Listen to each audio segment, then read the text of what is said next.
Guys, RBI has taken an initiative to strong the Indian rupees. कैसे करा उन्होंने ये सब? उन्होंने सभी बैंकों को नोटिस जारी कर दिया कि भैया जिसके पास भी फॉरेक्स की करेंसी है वो $100 मिलियन तक ही रख सकता है।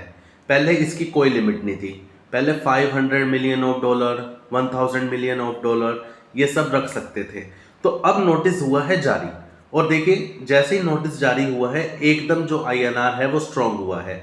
USD के अगेंस्ट में INR 95 तक जा चुका था, लेकिन आज जो ट्रेड कर रहा है वो 93 पॉइंट समथिंग पे ट्रेड कर रहा है। ठीक, अब इससे हुआ क्या कि सभी बैंकों ने अपनी $500 मिलियन या $700 मिलियन तक के डॉलर्स रखे हुए थे।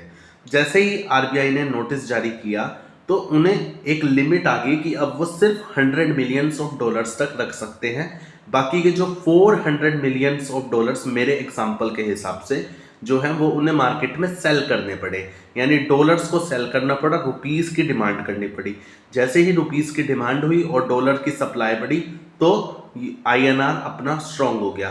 तभी इंडियन गवर्नमेंट है या कोई भी है, RBI है, वो सब अगेंस्ट रहते हैं।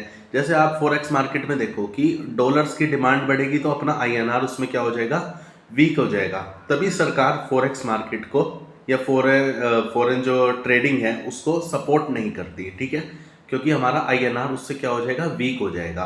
अब आपको एक बात यहाँ पे और समझनी है कि सरकार अलग अलग तरीके से इनिशिएटिव लेती है अपने INR को स्ट्रॉन्ग करने के लिए। ये बेनिफिट या नुकसान की बात एक ऐसा पर्सनल इंडिविजुअल के लिए नहीं है।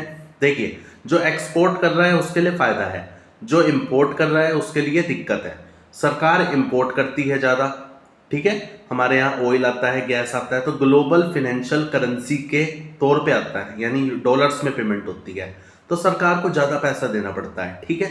अब यहाँ पे आपको एक बात और समझनी है कि ट्रेड डेफिसिट भी इसी चीज़ से बढ़ता है।